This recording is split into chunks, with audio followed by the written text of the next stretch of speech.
Graças a Pai, meus irmãos, aqui estamos iniciando mais um devocional. Agora nós estamos no 4º dia e hoje teve muito atraso, porque primeiro que a gente está fazendo uma mudança agora, né? E aí eu estou mudando a forma que eu estou postando esse devocional para ficar melhor para vocês, até os horários, tudo, e ficar mais cedo do que isso. Outra coisa também foi que eu já larguei tarde hoje do trabalho. E também foi muito difícil de chegar em casa, muito. Eu demorei mais de 1 hora, acho que 1h20 mais ou menos, só numa integração, esperando o ônibus. Tive que vir de Uber por causa da chuva que tinha dado mais cedo. Infelizmente alagou todas as ruas. E aí eu tive essa grande dificuldade. Então eu estou aqui gravando aqui para vocês, para a gente dar início ao nosso devocional. Apesar das dificuldades, nós não podemos estar cabisbaixos, né? Então, nós vamos ali firmes e fortes para nós continuar. E aí, apesar de estar criando várias adversidades, para eu não conseguir ficar postando o devocional cedo, tudinho, aí eu estou tentando criar estratégias para postar o devocional cedo. E logo eu vou compartilhar com vocês como serão essas estratégias. Mas sim, pelo jeito, tá dando tudo certo no momento, né? E aí a gente vai ler hoje o capítulo de Mateus 8 e 9. E a gente vai fazer essa continuação, né? E espero que vocês aí gostem desse capítulo. Então, antes de começarmos, né, nós vamos fazer uma pequena oração aqui para pedir ao Senhor mais uma vez sabedoria para a gente poder entender, discernimento. E aí eu peço que vocês pegam a sua Bíblia e a sua caneta ou marca-texto, né, para fazer suas anotações, para a sua Bíblia ficar bem coloridinha. E só para lembrar vocês, né? Aqui no capítulo 8 e 9, eu vou ler 2 capítulos, né? Eu vou ler o capítulo 8, aí vou fazer uma breve explicação do capítulo e depois eu vou ler o capítulo 9 e fazer mais uma breve explicação. Então eu tô fazendo um pouquinho diferente do primeiro e segundo dia, né? Onde eu lia tudo e explicava no final, né? Agora eu estou fazendo dessa maneira, eu acho que fica mais fácil de entrar na cabeça de vocês, ficar mais fresco, né? Quando a gente terminar de ler o capítulo por inteiro. E aí, vamos fazer essa oração. Então, feche seus olhos e peçam ao Senhor sabedoria.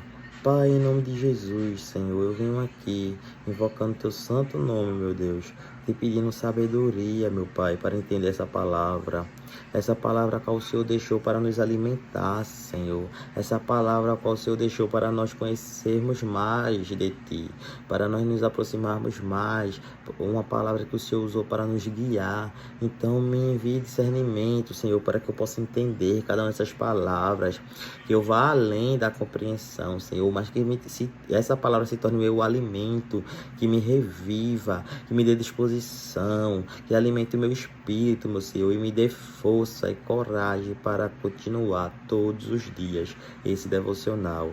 Eu te peço, já te agradeço, meu Deus, em nome de Jesus. Amém. Então, começando aqui o capítulo 8, nós começaremos com o leproso purificado. E aí começa assim: e descendo ele do monte, seguiu-o uma grande multidão. E eis que veio um leproso e o adorou, dizendo: Senhor, se quiseres, podes tornar-me limpo. E Jesus, estendendo a mão, tocou-o, dizendo: quero ser limpo. E logo ficou purificado da lepra. Disse-lhe então Jesus: olha, não o digas a alguém, mas vai, mostra-te ao sacerdote e apresenta a oferta que Moisés determinou, para lhes servir de testemunho. E aí vem o cinturão de Cafarnaum, né? E entrando Jesus em Cafarnaum, chegou junto dele um centurião, rogando-lhe e dizendo: Senhor, o meu criado jaz em casa paralítico e violentamente atormentado. E Jesus lhe disse: eu irei e lhe darei saúde. E o centurião, respondendo, disse: Senhor, não sou digno de que entres debaixo do meu telhado, mas dize somente uma palavra, e o meu criado sarará. Pois também eu sou homem sobre autoridade e tenho soldados às minhas ordens. E digo a este, vai, e ele vai. E a outro, vem, e ele vem. E ao meu criado, faze isto, e ele o faz. E maravilhou-se Jesus, ouvindo isso, e disse aos que o seguiam, em verdade vos digo, que nem mesmo em Israel encontrei tanta fé. Mas eu vos digo que muitos virão do Oriente e do Ocidente, e assentar-se-ão à mesa com Abraão e Isaque e Jacó no reino dos céus. E os filhos do reino serão lançados nas trevas exteriores, ali haverá pranto e ranger de dentes. Então disse Jesus ao centurião, vai, e como creste te seja feito. E naquela mesma hora o seu criado sarou. E aí vem sobre a sogra de Pedro. E Jesus, entrando na casa de Pedro, viu a sogra deste jazendo com febre, e tocou-lhe na mão, e a febre a deixou, e levantou-se e serviu-os. E chegada a tarde, trouxeram-lhe muitos endemoniados, e ele, com a sua palavra, expulsou deles os espíritos, e curou todos os que estavam enfermos, para que se cumprisse o que fora dito pelo profeta Isaías, que diz, ele tomou sobre si as nossas enfermidades e levou as nossas doenças. E aqui nós vemos mais um pouco aqui como devemos seguir a Jesus. E Jesus, vendo em torno de si uma grande multidão, ordenou que passassem para a outra margem. E aproximando-se dele um escriba, disse, Mestre, aonde quer que fores, eu te seguirei. E disse Jesus, a raposa tem covis, e as aves do céu têm ninhos, mas o Filho de Homem não tem onde reclinar a cabeça. E outro de seus discípulos lhe disse, Senhor, permite-me que primeiramente vá sepultar meu pai. Jesus, porém, disse-lhe, segue-me e deixa os mortos sepultar os seus mortos.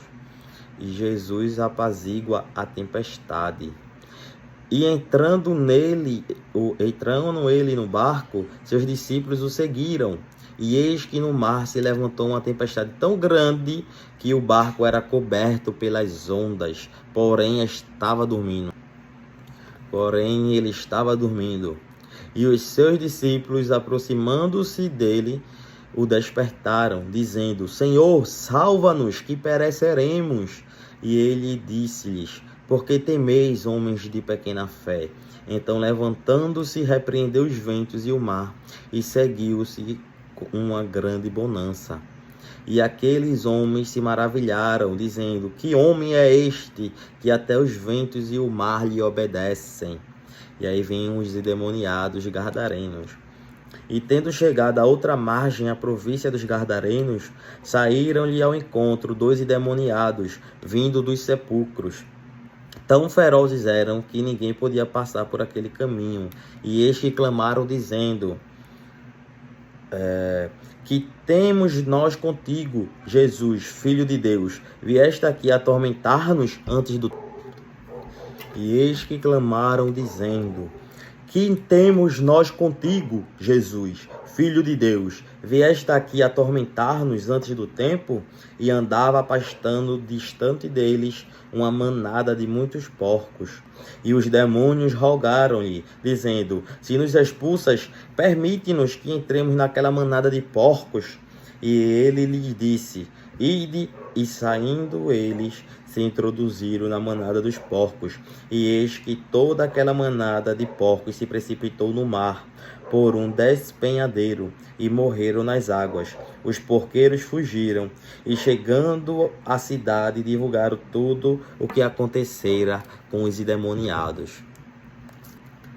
E eis que toda aquela cidade saiu ao encontro de Jesus, e vendo-o, rogaram-lhe que se retirasse do seu território. E aí a gente encerra aqui o capítulo 8, onde a gente vê principalmente, esses casos aqui dos milagres que Jesus vem fazendo, E aí antes a gente saiu do sermão e agora a gente já começou a apreciar alguns milagres, alguns exorcismos que Cristo acabou fazendo nesse capítulo. E aí eu vou dar uma pequena explicação agora sobre tudo isso.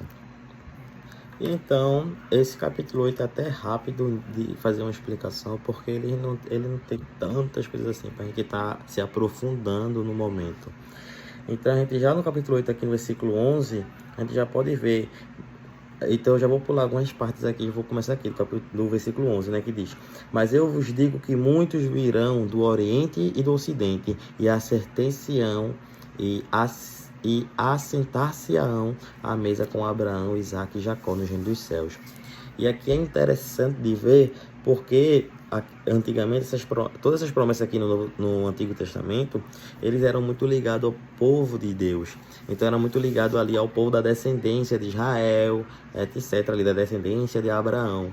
E a gente sabe que existe todo o mundo inteiro. Então existem pessoas do Ocidente, dos Orientes. A gente vem aqui do Ocidente, a gente aqui do Brasil. Não tem nada a ver com o povo ali do Egito, o povo ali o povo de Israel, tudinho. Mas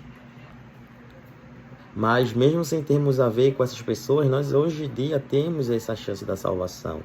Então o que acontece? Aqui diz que aqui Jesus fala, né, que muitas pessoas do Oriente, do Ocidente, pessoas, ou seja, fora de Israel, por exemplo, vão se assentar à mesa com Abraão, Isaque e Jacó, porque Cristo veio nisso, né, para nos trazer a redenção para toda a humanidade. Então, Cristo acabou nos alcançando, aquelas pessoas tão distantes dessa descendência. Nós não tínhamos nada a ver nós tínhamos nada a ver com essa história, e mesmo assim Cristo nos colocou para dentro dessa história. Amém. Aí logo vem sobre o milagre que Jesus faz da sogra de Pedro, né, que cura a sua febre. E naquele mesmo dia, né, chegando à tarde, trouxeram, aqui no versículo 16, trouxeram-lhe muitos endemoniados, e ele, com a sua palavra, expulsou deles os espíritos e curou todos os que estavam enfermos, para que se cumprisse que fora dito pelo profeta Isaías, que diz: Ele tomou sobre si nossas enfermidades e levou as nossas doenças. Então esse é mais um propósito que Cristo veio na Terra, né? Ele veio para levar as nossas enfermidades e as nossas doenças, né? Então ele veio nos curar de tudo, né? Vai além das doenças, né? Mas ele nos cura de toda de tudo, toda iniquidade, toda ansiedade, toda depressão, tudo que nos aflige, ele acaba vindo para nos curar. E aqui no versículo 23 nós vemos aqui sobre Jesus apaziguando uma tempestade, né? Que ele estava lá no barquinho com seus discípulos, e aí uma grande tempestade, maior que aquele barco, acabaram, assim, umas ondas maiores que aquele barco, né? Acabaram afligindo aquele barco, e os seus discípulos ficaram com muito medo. E aí Cristo fala, né? Porque temeis, homens de pequena fé. E aí ele acaba se levantando e repreendendo o mar e o vento. E aí a gente vê a soberania do Senhor sobre tudo. E aí sobre tudo e todos, né? Então ele é soberano sobre o mar, soberano sobre os ventos, soberano sobre a terra, né? Porém, o ensinamento aqui que também nos ensina é que a gente deve ter mais fé em Cristo. Independente das aflições, independente da tempestade que estiver acontecendo, nós devemos ter fé nele. Lembra sobre o capítulo passado que falamos que a gente devia botar a nossa casa sobre a rocha? E aquela rocha, ela representa Jesus Cristo, né? Então a gente sempre deve ter fé, e aí nada acabará nos abalando. E aqui, só finalizando o capítulo 8 agora, que fala que eis que clamaram dizendo, aqui fala sobre os endemoniados dos Gadarenos, aqueles que estão dentro dos porcos, né? E aqui no versículo 29 diz: E eis que clamaram dizendo: Que temos nós contigo, Jesus, Filho de Deus? Vieste aqui para atormentar-nos antes do tempo? E aqui é interessante que eles falam: Vieste aqui atormentar-nos antes do tempo? Então, primeiro, aqui mostra a soberania do Senhor sobre os demônios, né? E também mostra que ele já sabe, que aqui já tinha sobre isso, sobre essa profecia, né? De Apocalipse, tudinho. Tanto que no Antigo Testamento já falavam sobre isso um pouco, né? Mas aqui a gente vê novamente que no final os demônios acabarão sendo atormentados. E aqui nós vamos para o capítulo 9 aqui para encerrar o devocional de hoje. E o capítulo 9 também é bem curtinho, então vai ser rápido. E aí vem: E entrando no barco, passou para outra margem e chegou à sua cidade. E eis que lhe trouxeram um paralítico, deitado numa cama. E Jesus, vendo a fé deles, disse ao paralítico: Filho, tem bom ânimo, perdoados te são os teus pecados. E eis que alguns dos escribas diziam entre si: Ele blasfêmia. Mas Jesus, conhecendo seus pensamentos, disse: Por que pensais mal em vosso coração? Pois o que é mais fácil dizer? Dizer ao paralítico: perdoados te são os teus pecados, ou levanta-te e anda? Ora, para que saibais que o Filho do Homem tem na terra autoridade para perdoar pecados, disse então ao paralítico: Levanta-te, toma tua cama e vai para a tua casa. E levantando-se, foi para a sua casa. E a multidão, vendo isso, maravilhou-se e glorificou a Deus, que dera tal poder aos homens. E aqui vem sobre a vocação de Mateus, né? E Jesus, passando adiante dali, viu assentado na alfândega um homem chamado Mateus, e disse-lhe: Segue-me. E ele, levantando-se, o seguiu. E aconteceu que, estando ele em casa sentado à mesa, chegaram muitos publicanos e pecadores, e sentaram-se juntamente com Jesus e seus discípulos. E os fariseus, vendo isso, disseram-lhe aos seus discípulos: Por que come o vosso mestre com os publicanos e pecadores? Jesus, porém, ouvindo, disse-lhes: Não necessitam de médico os sãos, mas sim os doentes. Ide, porém, e aprendei o que significa misericórdia. Quero e não sacrifício, porque eu não vim para chamar os justos, mas os pecadores ao arrependimento. E aí aqui vem entrar sobre o jejum. Então chegaram ao pé dele os discípulos de João, dizendo: Por que jejuamos nós e os fariseus muitas vezes, e os teus discípulos não jejuam? E disse-lhe Jesus: Podem porventura andar tristes os filhos das bodas, enquanto o esposo está com eles? Dias, porém, virão em que lhes será tirado o esposo, e então jejuarão. Ninguém deita remendo de pano novo em veste velha, porque semelhante remendo rompe a veste e faz-se maior a rotura. Nem se deita vinho novo em odres velhos.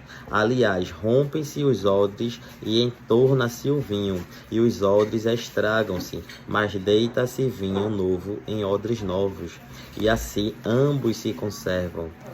E aqui vem entrando sobre a cura da mulher que tinha um fluxo de sangue. E diz: dizendo-lhes ele essas coisas, eis que chegou um chefe e o adorou, dizendo: Minha filha faleceu agora mesmo, mas vem, impõe-lhe a tua mão e ela viverá. E Jesus, levantando-se, seguiu-o, e os seus discípulos também. E eis que uma mulher que havia já 12 anos padecia de um fluxo de sangue, chegando por detrás deles, tocou a orla de sua veste, porque dizia consigo: Se eu não somente tocar a sua veste, ficarei sã.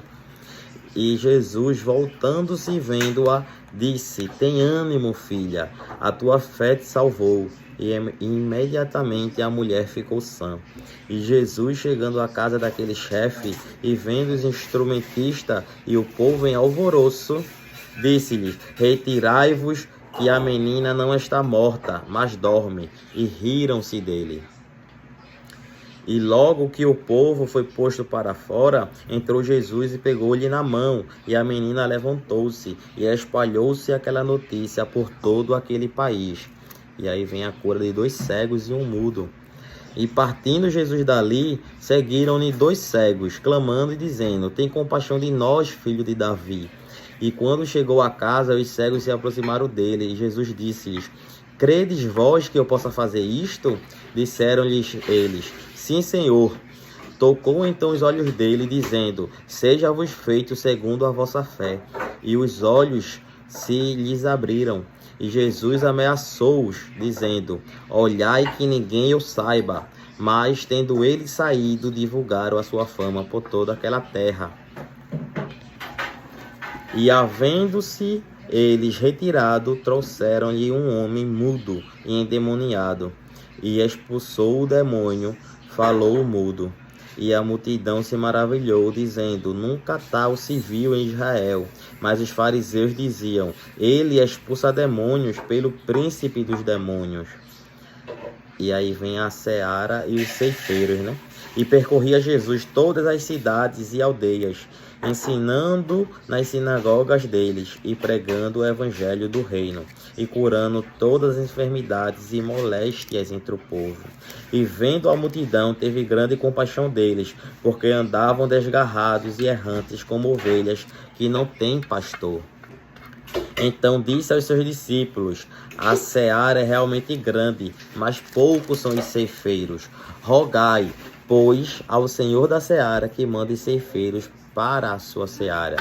E aqui a gente encerra o capítulo 9 de hoje. E agora eu vou fazer a pequena explicação agora do capítulo 9, que foi um capítulo bem curto, então vai ser bem rápido. E aí nós encerramos o devocional de hoje. Então aqui no capítulo 9, poucas coisas a gente vai falar. Quero só citar 3 partes aqui principais. Que um é bem aqui no início, no versículo 2, que diz: Jesus, vendo a fé deles, disse ao paralítico: filho, tem bom ânimo, perdoados-te são os teus pecados. E aí a gente pode ver que através da fé a gente pode conquistar muitas coisas, curas de doenças, passar por tais aflições que afligem a nossa vida. Através da nossa fé a gente pode ter bom ânimo, que a gente vai, se quer, ir muito longe. Após essa parte aqui sobre o paralítico de Cafarnaum, a gente entra na vocação de Mateus, né? Mateus, ele foi esse discípulo que escreveu esse livro aqui, esse primeiro evangelho aqui que nós estamos lendo de Mateus. Foi esse discípulo que escreveu. E aqui a gente vê quando Cristo ele vai convocar ele, né? E acaba que Mateus ele era também, um detalhe é que ele era, que não está sendo mencionado, mas ele era um cobrador de impostos. E como nós vimos no capítulo passado, cobradores de impostos eram aquelas pessoas que eram bem reprimidas pela população, né? Porque ele era um dos que coletava impostos dessas pessoas, e eram impostos bem abusivos. Então era um desses que eram oprimidos, eram deixados para trás aí pela população. E aí por isso que esses fariseus, vendo isso, perguntaram, né? Por que eles comem com essas pessoas, né? Com esse tipo de gente?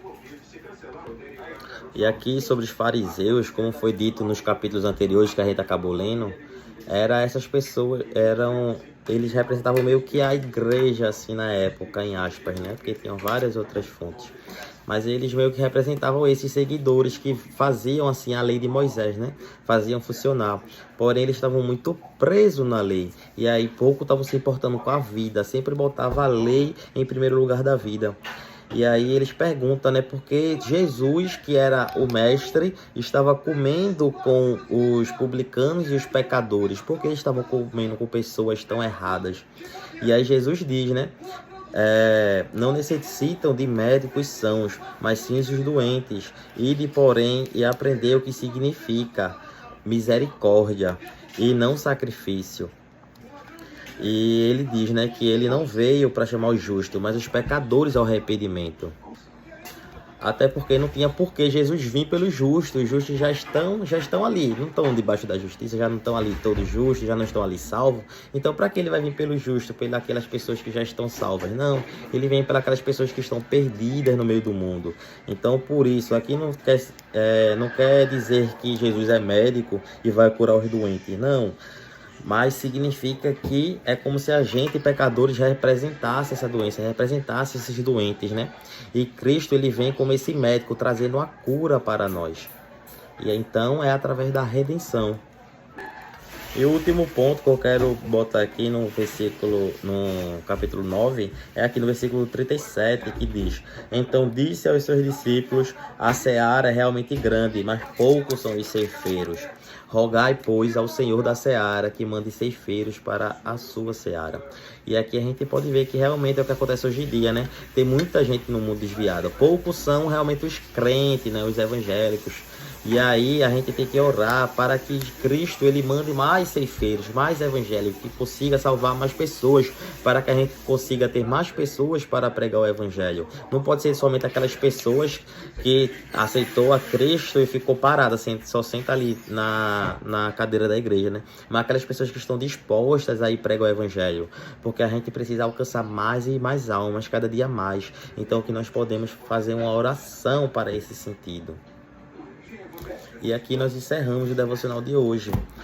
E eu quero que vocês façam uma oração agora para o Senhor, que vocês possam se reconectar com Deus e que possam orar por todo o seu dia, todos os seus propósitos, tudo na sua vida. E agora faça uma oração mais longa aí. Ore por tudo que você conseguir e deixe que o resto do seu espírito ora por você. Então, agradeço aí por vocês estarem aqui comigo e tchau, tchau.